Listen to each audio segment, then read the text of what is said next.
In Berlin, an Interpol detective Louis Salinger observes his partner Thomas meeting with a mysterious informer who claims to have information on the IBBC, the International Bank of Business and Credit. The informer still wants more time to think things through, so Thomas wants him to bring some proof for their next meeting before he leaves. He calls District Attorney Eleanor to give her the update. When he is about to cross the street, he suddenly throws up and falls to the ground unconscious. Noticing this, Louis rushes to him, but gets hit by a truck and passes out. Louis wakes up fine in a hospital hours later, and learns Thomas is dead. The doctor takes him to the morgue and clarifies it as a heart attack. Louis doesn't believe it and carefully checks the body to find a tiny needle scar on Thomas' neck. Louis then asks the doctor to call the police for a formal autopsy since it was a murder. Eleanor gets worried in the district attorney's office as she cannot reach Louis and Thomas, as their investigation could be stalled with the red tape, and the informer is the only breakthrough in their 2-year-long investigation.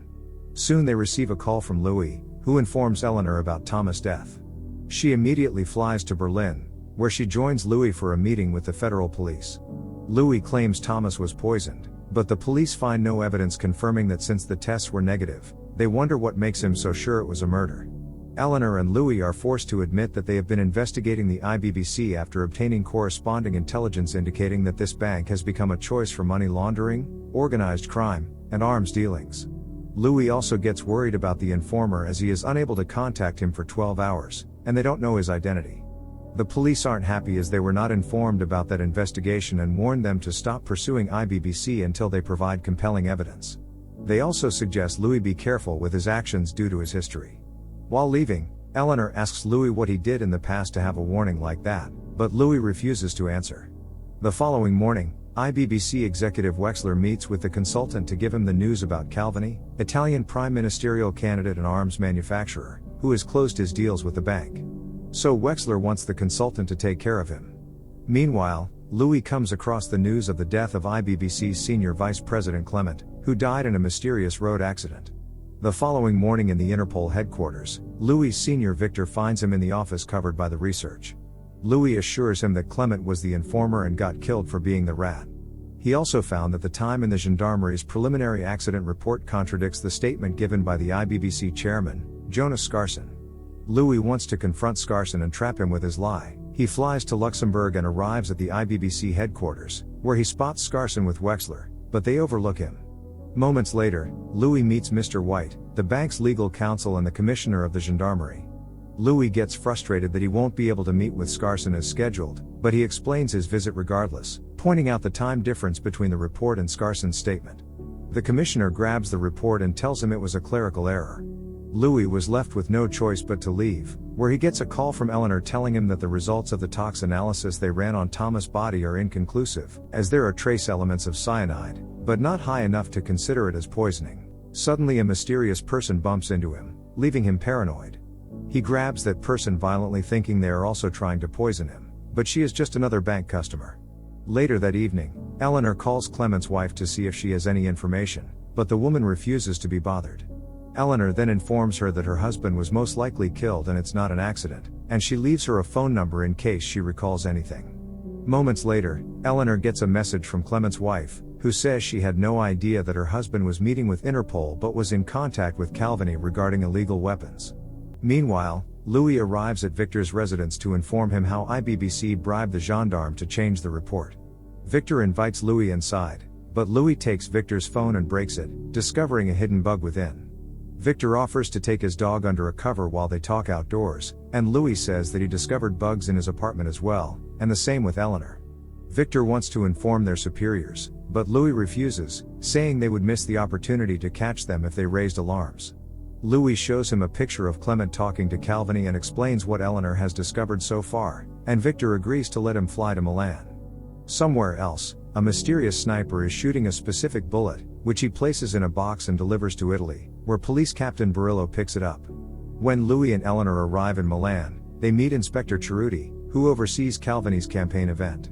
Eleanor notices Louis isn't eating or sleeping well and tells him he has to take better care of himself because she doesn't want him to crash and burn like he did 2 years ago. Eleanor contacted the yard and learned Louis left after attempting to investigate the IBBC there. His witness had been a joke, and the case had collapsed, prompting Louis to attack an assistant commissioner. Louis claims that the official story is false since his witness had been reliable until his AC pressured him to give up on him, and 3 days later the witness and his family were killed in a car crash. When Louis and Eleanor finally meet Calviny, he explains that Scarson is trying to make the IBBC the exclusive broker of Chinese small arms to the Third World, and the missile deal they were trying to get out of Calviny was the gateway transaction. Louis wonders how the bank is profiting from this, so Calviny has to explain that this isn't about profit but control. They don't want to control the conflict, they want to control the debt it creates, claiming it's the essence of the banking industry, making people and nations slaves to debt. During the rally, a sniper hides in a hotel across the street, and when his timer strikes 1 minute, he shoots at Calviny, but the shot fails. A second shot kills Calviny, although he did not fire it. As the crowd begins to panic, Louis and Eleanor leave the cafe to see what's happening, and Barillo takes his men into the hotel, already knowing where the sniper is and claiming to see him through the window. The police locate the sniper who is trying to flee and shoot him on the spot, after which Barillo plants the bullet he got in the package to make it appear that this man actually murdered Calviny. Louis spots the cops entering the hotel and runs inside, only to discover the consultant leaving through the back door, so he pursues him to the streets, with Eleanor and Cerruti close after. They can't locate the consultant anywhere once they're outside, but Eleanor discovers him in a car, but he hits her before driving away. Eleanor is fine but can barely move, so Cerruti decides to stay with her and gives Louis his gun to go after the consultant. Louis chases the car down and gets to it as it comes to a halt at a red light, but by the time he gets closer, the consultant has already left the vehicle. Meanwhile, Scarson attempts to make up another weapon sale with an RFF general when the secretary approaches him because Wexler needs him. White and Wexler inform Scarson of Calviny's death and suggest he wait until the authorities have resolved the situation before approaching Calviny's sons about the missile sale, but Scarson disagrees.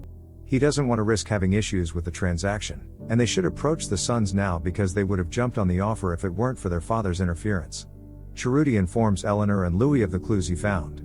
The dead shooter was a member of the Red Brigade, and the man they pursued drove a stolen car, and they found no evidence of that man. So the official explanation would be that the Red Brigade was responsible for the killing of Calviny.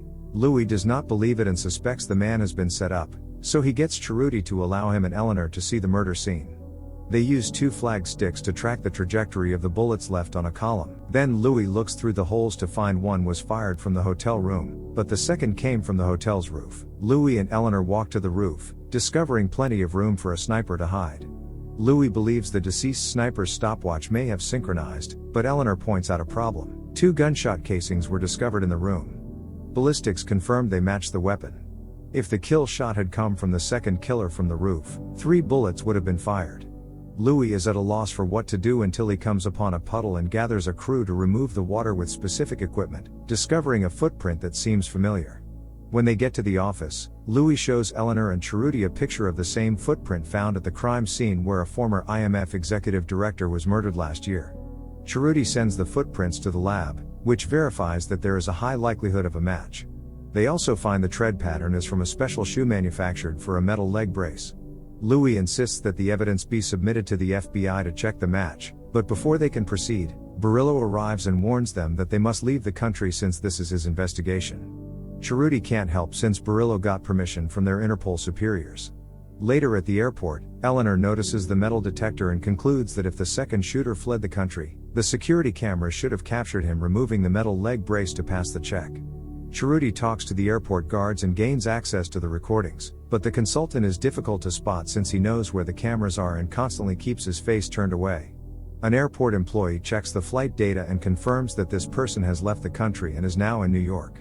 Louis and Eleanor fly to New York too, where they are received by detectives Hubbard, Ward, and Ornelas to help them. They have some clip shots of the consultant moving through customs, finally allowing them to see his face, and the ID he used is attached to a dead address. They think he lives in the city because a guy from the FBI called and confirmed the footprints match, and that brace tread pattern is exclusive to shoes produced here in New York, and they have the name of the doctor that sells them. Louis and the detectives visit Dr. Isaacson, who agrees to help when Louis tells him there's a patient of his that has killed multiple doctors and he may be next. Isaacson agrees to show them his files, but he cannot recognize the consultant when shown a picture. While Eleanor returns to her office, where her superior says she has to find the guy soon or they will be forced to close the case. Meanwhile, Scarson receives a call from Wexler and others, who warn him that Louis and Eleanor are after consultant. Scarson doesn't want to put the Calvini brothers' discussions on hold, so he agrees that eliminating the consultant is the best choice for getting the Interpol off their necks. Ward discovers a file of Gabriel Hansen, whom Isaacson fails to recognize since he was a patient handled by his associate. This file is quite suspicious since the location is a P.O. box, he usually paid in cash, there are no diagnostic images, and the phone number is a deadline.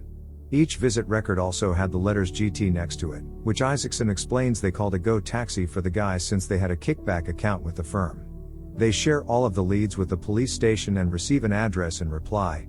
Louis and the detectives make it to the address, only to discover it's an empty lot.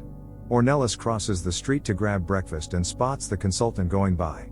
He quickly informs the others, and they begin following him through the streets, observing as the consultant stops at a public phone to pick up a message containing the location of his next meeting, which happens to be the Guggenheim Museum. The consultant is seated next to Wexler, whom Louis remembers from his previous visit to the IBBC. The consultant believes he will be eliminated soon, but Wexler orders him to kill Louis. After their brief conversation, Ornelas follows Wexler out, while Louis and Ward watch the consultant. Unfortunately, a museum ornament reveals their presence in its reflection, forcing the duo to step out immediately to make the arrest. The consultant tells them they would not let him take away, and he suddenly gets shot by a group of IBBC thugs, who also shoots the ward. The detective didn't make it, but the consultant survives due to his vest and starts shooting. Louis also starts firing back before finding his way back to the consultant, who offers Louis a deal if they want to survive. Louis agrees, and after assisting him in removing the vest so he can breathe again, the two of them hide in a passage where a bullet wounds Louis' ear. They create a distraction by pushing a wheelchair out, allowing them to run back out and shoot another thug. The guys keep coming up, and the consultant is seriously injured this time. Louis fires at the chandelier, causing it to fall on top of the thugs, giving him time to flee with the consultant before the police arrive. Unfortunately, the consultant dies before he can provide any helpful information. Eleanor comes to the police station and provides a special intelligence report on Wexler before pulling some strings to free him. Eleanor drives Louis to Ornelas station, where he has Wexler locked up in an office. Louis confronts him, admitting that he knows Wexler used to fight for communist ideas, but Wexler says he became entangled in the system's crooked webs. He also believes Louis' vision of justice is an illusion because the IBBC has contacts worldwide, making it meaningless to try to bring them to court. They'll bribe cops and judges. Working outside the law is the only way to stop them effectively. Realizing Wexler's desire for vengeance, Louis advises Eleanor to leave the case before they get to her so that he can take these criminals from the shadows.